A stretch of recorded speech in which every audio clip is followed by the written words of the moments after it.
สวัสดีครับวันนี้ผมมีกิจกรรมสนุกมากๆในชีวิตนะครับเป็นเรื่องใหม่ของผมเลยคือผมจะทำโรงเรือนขนาดเล็กด้วยตัวเองคนเดียวนะครับขนาดกว้าง 2.5 เมตรคูณ 3 เมตรการทำโรงเรือนด้วยตัวเองเพียงคนเดียวเป็นเรื่องง่ายๆสำหรับใครหลายๆคนแต่มันเป็นเรื่องใหม่มากๆสำหรับผมนะครับวันนี้ผมจะพาทุกคนไปดูกันว่าผมใช้วิธีการยังไงใช้อุปกรณ์อะไรบ้างนะครับและเชื่อว่าจะเป็นประโยชน์กับทุกๆคนมากๆเลยสามารถนำไปทำโรงเรือนที่บ้านเองได้โดยไม่ยากเลยนะครับ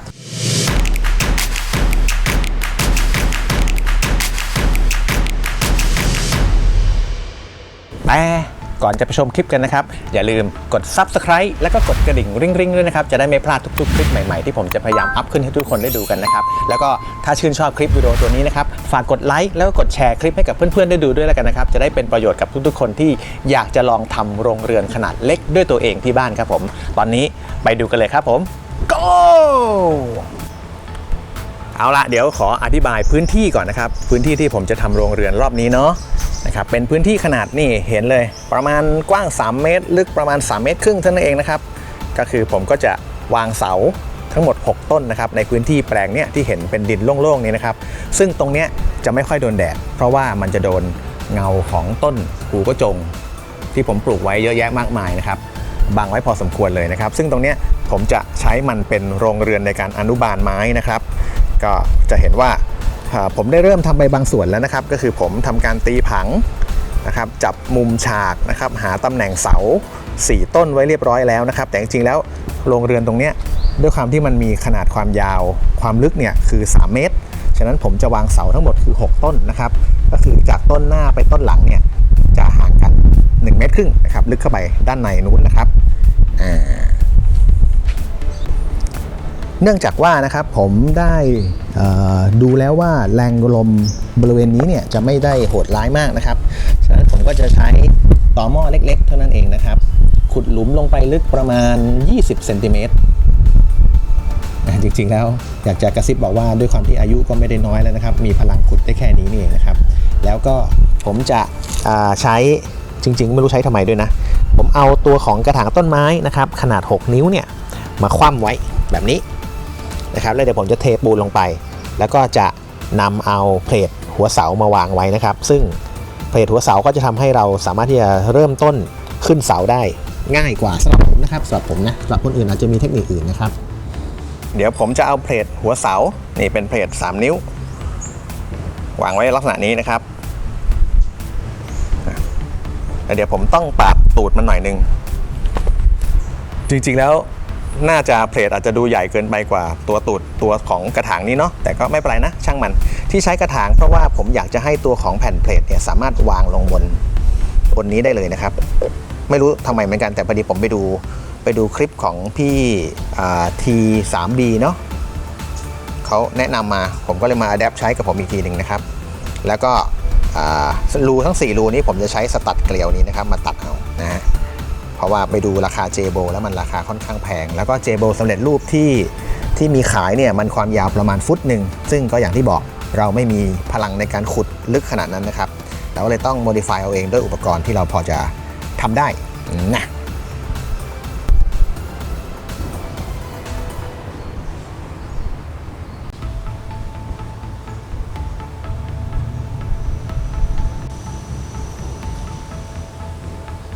โครงสร้างหลักของโรงเรือนหลังนี้นะครับผมจะใช้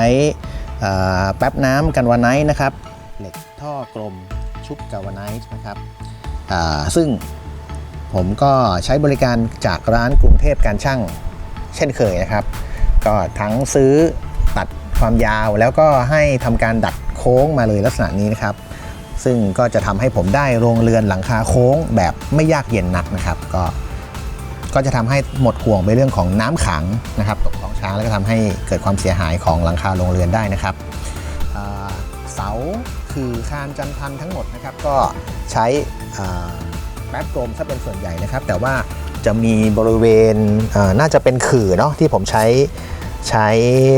เหล็กกล่อง4 เหลี่ยมนะครับมาแทนนะครับเพราะว่ามันใช้งานง่ายหมายความว่าคือผมใช้ในงานอื่นๆด้วยนะครับเป็นตัวของเหล็กเหลี่ยมนะส่วนเหล็กกลมเนี่ยผมใช้แค่งานนี้งานเดียวก็เลยขี้เกียจไปลงทุนกับมันเพิ่มแล้วนะครับเดี๋ยวไปดูกันว่ามันจะหมูหรือจ่านะ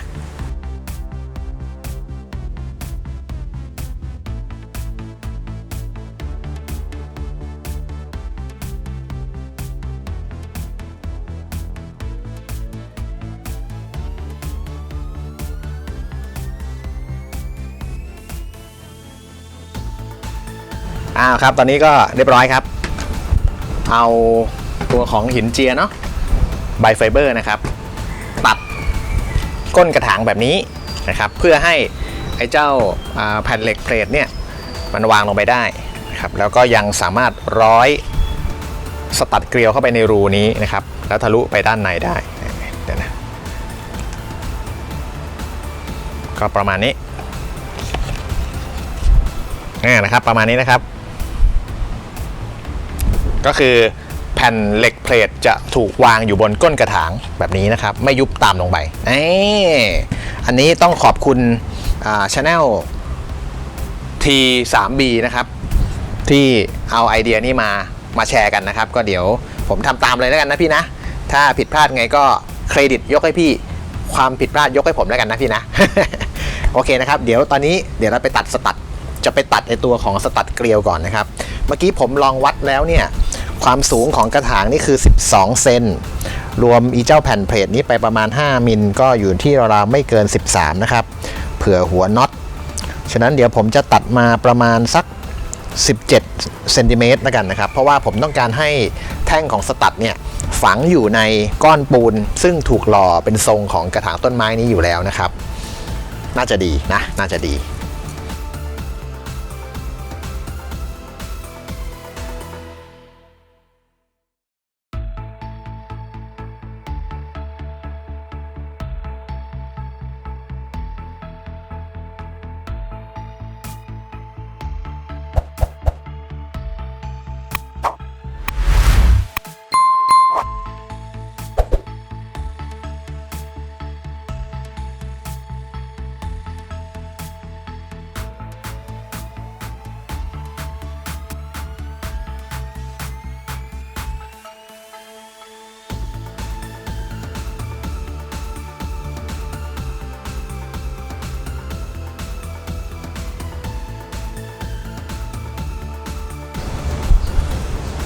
นี่นะครับนี่คือตัวของฟุตติ้งที่เสร็จแล้วนะครับไม่ใช่เสร็จแล้วเนี่ยทำให้ดูตอนนี้ผมเอาตัวของสตัดนะตัดเป็นชิ้นสั้นๆนะครับมาเชื่อมติดกันให้เป็นตัว U นะครับอย่างที่อธิบายไปเมื่อกี้นะครับเพราะว่ามีพี่ท่านหนึ่งให้ความเห็นไว้ใน YouTube ว่าคานที่เป็นแนวขวางเนี่ยมันจะช่วยสร้างแรงฉุดนะครับเพราะว่าตัวของเดี๋ยวก็ตอนที่เราเทซีเมนต์ลงไปเนี่ยซีเมนต์จะเป็นตัวยึดนะครับก้านนี้แนวนี้นะครับเพื่อฝืนให้เกิดแรงดึงนะครับเกิดความแข็งแรงมากขึ้นของตัวของฟุตติ้งตัวนี้นะครับจริงๆถ้าเราไม่มีเส้นแกนแนวนอนเนี่ยมันก็เท่ากับว่าปูนเนี่ยมันอุ้มไว้แค่ลักษณะทรงนี้ใช่ไหมฮะถ้าเกิดลมมันพัดหรือว่ามีความเรียกว่าอะไรเกิดเหตุไม่คาดฝันมันก็จะสามารถถอนลูดมาแบบนี้ได้เลยอันนี้ตัวนี้ก็จะช่วยเพิ่มความแข็งแรงได้นะครับเป็นคำแนะนำของพี่ท่านหนึ่งที่ผมไม่อ่านเจอใน YouTube นะครับก็ขอบพระคุณมาณโอกาสนี้นะครับมาถึงขั้นตอนต่อไปนะเราก็จะทำการวางเพลทนี้นะครับลงไปบนส่วนที่เป็นคานซีเมนต์เก่าของพื้นนะครับก็ตัวนี้ผมจะใช้เป็นตัวยึดตัวแรกนะครับเพื่อเช็คเอาระดับน้ำตรงเนี้ยให้ฟุตติ้งทั้งหมดอยู่ในระดับเดียวกันคือระดับที่อยู่บนคานซีเมนต์เดิมนะครับฉะนั้นผมจะวางเพลทไปบนคานซีเมนต์ก่อนนี่นะครับเนี่ยให้ดูเดี๋ยวนะบนเพลทนี่ผมก็ตีเส้นไว้ก่อนแล้วเห็นไหมแบ่งครึ่งมันนะครับแล้วเดี๋ยวเราจะเอาเส้นที่แบ่งครึ่งเป็นกากบาท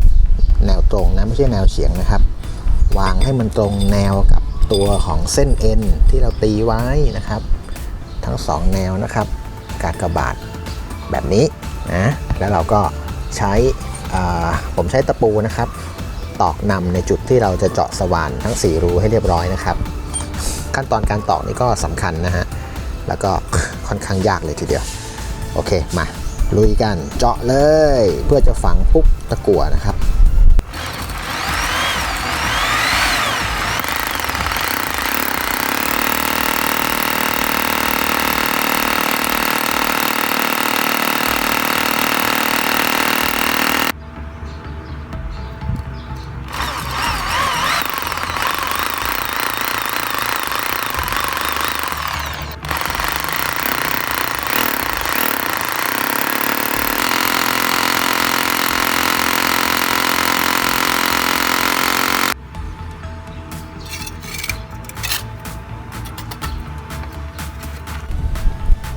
เอาละครับแหมวันนี้เจอปัญหาเลยนะครับผมตอกเพลทขนาด3 นิ้วนะครับเจาะรู4 รูนะครับเพื่อฝังพุกตะกั่วนะแต่ด้วยความอ่อนประสบการณ์ของเราเองนะครับทำให้ผมเจาะรูเล็กเกินไปเวลาที่เอาพุกตะกั่วเข้าตอกแล้วเข้าไปเนี่ยมันก็เลยตอกไม่เข้านะครับก็เลยนี่เสียหายหมดเลยใช้ได้แค่2 รูใช้แบบพิการด้วยนะแต่ผมผ่านมันไปก่อนนะครับเพราะมันก็แน่นหนาดีนะครับไม่กระพือไม่โยกหลุดนะครับเดี๋ยวหลังจากเสร็จงานผมคิดว่าผมจะเจาะรูด้านข้างเพิ่มนะครับแล้วก็ฝังปุ๊กเข้าไปแล้วก็หาเหล็ก1 เส้นนะครับมาเชื่อมดามไว้อย่างนี้นะครับก็ทำให้มันแข็งแรงได้แต่ตอนนี้ผ่านไปก่อนนะครับจะได้ทำงานในสเต็ปต่อไปได้นะครับสเต็ปต่อไปนะครับหลังจากที่เราฝังเพลทตัวแรกไว้กับแนวพื้นซีเมนต์ได้แล้วนะครับเราจะยึดระดับของเพลทนั้นนะครับสำหรับการวางเสารอบทั้งหมดของโรงเรือนนะครับโรงเรือนหลังนี้มีเสาทั้งหมดคือ6 ต้นแต่เราจะวาง4 ต้นที่มุมก่อนนะครับเพื่อจับระดับก่อนแล้วเดี๋ยวเราก็จะค่อยๆไล่ถ่ายระดับไปที่เสาต้นอื่นๆนะครับทีนี้ผมให้ดูตรงนี้ ในตัวฟุตติ้งที่ผมขุดหลุมไว้เมื่อกี้นะครับเดี๋ยวจะแสดงภาพให้ดูนะครับในตัวหลุมฟุตติ้งที่ผมได้ขุดเอาไว้เนี่ยทุกๆหลุมผมจะเอาเหล็กข้ออ้อยซึ่งตัดมาประมาณ 30-50 เซนติเมตรนะครับตอกลงไปนะครับตอกลงไปในหลุมแล้วให้มันล่อขึ้นมานะครับเพื่อให้ตัวเวลาที่เราเทปูนลงไปเนี่ยปูนจะไปจับกับเหล็กข้ออ้อยนี้แล้วก็เหล็กข้ออ้อยก็จะแทงลงไปเหมือนลักษณะเหมือนคล้ายๆกับเราตอกเสาเข็มใต้ฟุตติ้งอีกทีหนึ่งนะครับซึ่งก็หวังว่ามันจะเพิ่มความแข็งแรงแล้วก็เพิ่มแรงยึดเกาะให้กับงานของเราได้นะครับก็ทำแบบเท่าที่พอคิดว่ามันโอเคนะผมก็จะเอาเหล็กเนี่ยตอกลงไปลักษณะนี้นะฮะเดี๋ยวตอกอีกเส้นหนึ่งอีกท่อนหนึ่งนี่อีกเส้นหนึ่งขออภัยนะครับรองเท้าไม่ค่อยเซฟเท่าไหร่เดี๋ยวค่อยไปเปลี่ยนนะโอเคแล้วก็ตอกเข้าไปวิธีตอกผมจะไม่ตอกแนวตรงแบบนี้นะครับผมจะตอกให้มันเอียงนะครับเพื่อเพิ่มแรงยึดเกาะระหว่างดินกับตัวของเหล็กให้มันมากขึ้นนะครับเพราะถ้าเราตอกแนวตรงเนี้ยมันอาจจะถอนขึ้นมาง่ายๆนะนี่ผมคิดเองนะผมก็เลยคิดว่าผมจะตอกเฉียงๆนี้มี2 เส้นตอกสลับเฉียงไปทางนู้นเส้นหนึ่งแล้วก็เฉียงมาทางนี้เส้นหนึ่งนะครับเพิ่มแรงยึดเกาะลุยเลย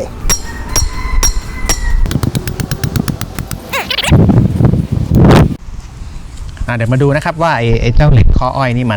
มันเพิ่มความแข็งแรงแล้วก็มันจะอยู่ในลักษณะแบบไหนนะผมถอดเพลทให้ดูก่อนนะครับ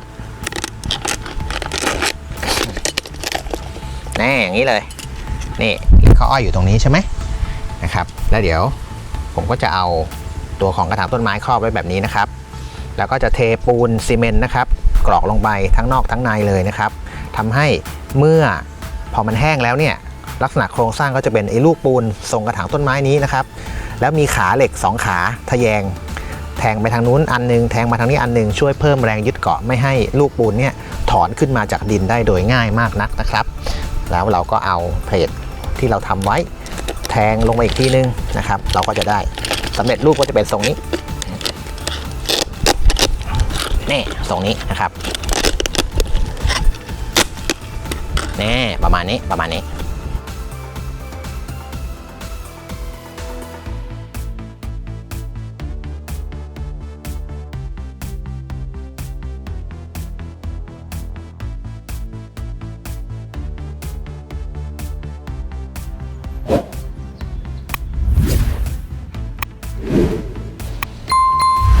เอาละครับตอนนี้งานฟุตติ้งนะก็คิดว่าเสร็จแล้วนะครับแต่ยังไม่ได้เรียบร้อยดีเพราะว่าทางใต้นะเจอพายุฤดูร้อนถล่มตั้งแต่เมื่อวานนะครับนี่กว่าจะเสร็จก็ทุลักทุเลมากพอสมควรเลยระหว่างเทปูนก็มีฝนตกลงมาหนักมากนะครับต้องหยุดเป็นระยะนะครับทุกหลุมเนี่ยเทท่ามกลางสายฝนกันเลยทีเดียวครับยังไม่เรียบร้อยดีนะแล้วก็ผมได้ความรู้ใหม่ด้วยก็คือว่าถ้าผมจะใช้สูตรนี้นะครับถ้าเพื่อนๆจะทำนะครับควรจะเทปูนให้เต็มเนาะเนี่ยพอผมเทปูนไม่เต็มเนี่ยด้านในมันเป็นแอ่งน้ำขังอ่ะซึ่งไม่รู้ว่าจะสร้างผลเสียกับเหล็กอะไรในอนาคตหรือเปล่านะครับแต่เดี๋ยวรอให้พายุฤดูร้อนชุดนี้หมดไปก่อนผมจะพยายามเทปูนเนาะบริเวณเนี้ย ให้มันเรียบดูแล้วเป็นงานที่เรียบร้อยนะครับตอนนี้มันจะเละเทะหน่อยหนึ่งนะจะให้ดูทุกจุดเลยนี่ด้วย อาการเดียวกันเลยครับอีกข้อหนึ่งที่เจอคือผมขุดหลุมตรงนี้เล็กเกินไปพอขุดหลุมเล็กปั๊บเนี่ยทำให้บางครั้งพอเราเทปูนเข้าไปมีหินมีอะไรเข้าไปเป็นส่วนผสมเนี่ยครับ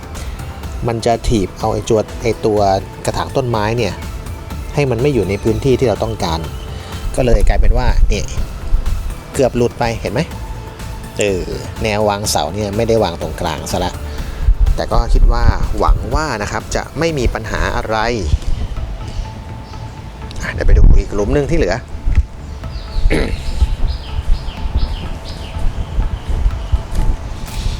นี่อันนี้ก็เช่นเดียวกันอันนี้ฝนก็ช้าเอาน้ำขี้โคลนนะครับลงไปเต็มแล้วจริงๆปูนมันเตี้ยมากเลยโอเคเดี๋ยวรอให้พายุชุดนี้หมดไปก่อนแล้วเราจะเริ่มขึ้นเสาแล้วนะครับโรงเรือนของผมนะครับขนาด 2.5 เมตรลึก3 เมตรนะครับซึ่งจะมีเสาทั้งหมดคือ6ต้นด้วยกันอันนี้คือตำแหน่งของเพลทหัวเสาบริเวณเสาต้นกลางนะครับซึ่งผมยังไม่ทำผมทำ4จับระดับให้มันได้4เสามุมก่อนแล้วเดี๋ยว2เสาตรงกลางเนี่ยผมค่อยมาทำไล่หาระดับเอาอีกทีหนึ่งคิดว่าน่าจะง่ายกว่านี่อีกฝั่งหนึ่งนี่มาร์กตำแหน่งไว้ด้วยสีสเปรย์พ่นลงไปบนคอนกรีตแล้วเดี๋ยวก็จะเอาเนี่ยแผ่นเพลทนี้ครับใส่เข้าไปแล้วก็เจาะรูนะอาจจะอยู่ได้แค่2รูอีก2รูนี่คงต้องปักลงดินเดี๋ยวหาวิธีแก้เอาหน้างานอีกทีหนึ่งครับสวัสดีครับตอนนี้งานเทฐานรากของเรานะครับก็เสร็จแล้วเรียบร้อย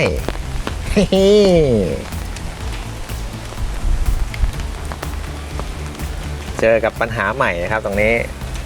เมื่อฝนตกหนักๆนะครับในบริเวณกรอบเนี้ยแปลงเล็กๆนี้นะครับที่ผมจะเป็นตำแหน่งในการวางโรงเรือนของผมนะครับมันมีน้ำขังเรียกว่าเต็มพื้นที่นะครับไล่ไปจุดที่สูงหน่อยอาจจะเป็นที่ดอนก็ไม่มีน้ำขังเนาะฉะนั้นตอนนี้ผมมีโจทย์ใหม่อีกแล้วครับคือต้องสั่งทรายมาถมบริเวณนี้นะครับก็อาจจะต้องลงทุนกับพวกอิฐบล็อกทางเดินนะครับเอามาปูไปด้วยแล้วกันเนาะไหนๆก็ต้องทำแล้วตอนแรกคิดว่ามันจะไม่ต้องทำแต่ว่าเจอพายุฤดูร้อนวันนี้เข้าไปก็จุกเหมือนกันครับผมเพื่อนๆท่านใดนะครับถ้าเคยทำโรงเรือนด้วยตัวเองเนาะหรือว่าทำงานเหล็กในบ้านง่ายๆนะครับแล้วเจอปัญหาอะไรแบบนี้ยังไงสามารถที่จะพิมพ์คอมเมนต์นะครับแชร์แบ่งปันความรู้เทคนิคดีๆในการแก้ปัญหาพวกนี้ผมฟังได้นะครับผมจะได้เอามาปรับใช้นะครับเดี๋ยวก็แก้ปัญหากันไปเนาะแก้ปัญหากันไปครับผมสนุกมากเอาละครับวันนี้ดูจากพยากรณ์อากาศนะครับในแอปพลิเคชันบนมือถือนะ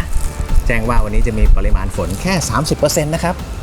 ซึ่งถ้าผมเดานะเดี๋ยวพอผสมปูนปุ๊บเนี่ย 30% แม่งต้องตกที่บ้านผมแน่นอนเลยนะครับตอนนี้ยังพอมีแดดมีแสงสว่างนิดหน่อยนะครับเราจะฉวยโอกาสตอนนี้ผสมปูนแล้วก็เทลงไปตรงหลุมนี้นะครับให้เต็มเนาะจะได้สวยงามนะไม่น่าเกลียดแล้วก็อาจจะ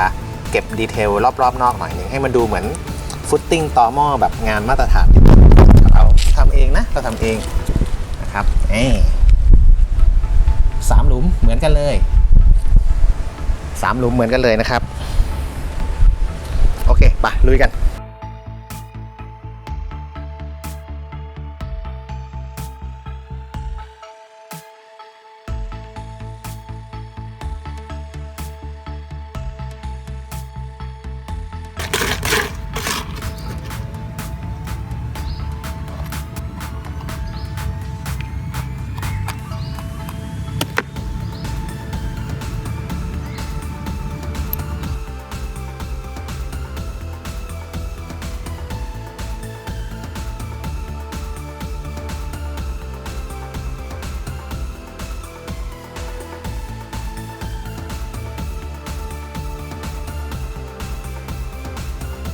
สรุปว่าทันฝนนะครับฝนยังไม่ลงมีเฉียวนิดหน่อยก็ตอนนี้ก็เทปูนซีเมนต์ทับลงไปในชั้นที่2นะครับให้ตัวของฟุตติ้งเราเนี่ย ค่อนข้างจะเรียบร้อยขึ้นนะไม่ได้เนียบไม่ได้เป๊ะทีเดียวแต่ก็โอเคคิดว่าดูเรียบร้อยขึ้นมากแล้วนะครับเดี๋ยวพามาให้ดูนะครับ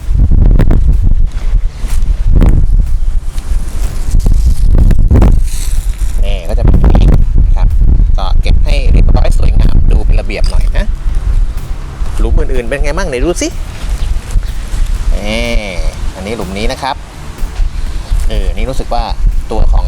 น็อตสตัดเกลียวจะเบี้ยวไปนิดนึงนะหวังว่าจะไม่มีปัญหาอะไรเวลาทำงานจริงนะครับแล้วก็หลุมสุดท้าย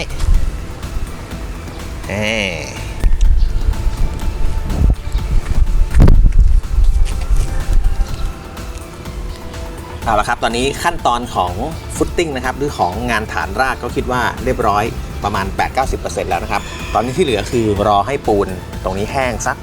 อาจจะวันหนึ่งหรือ2วันนะครับก็จะเริ่มขึ้นโครงเสาเหล็กแล้วนะครับอย่างที่บอกครับงานนี้เราจะใช้เหล็กกันวาไนท์นะครับเป็นแบบกลมนะ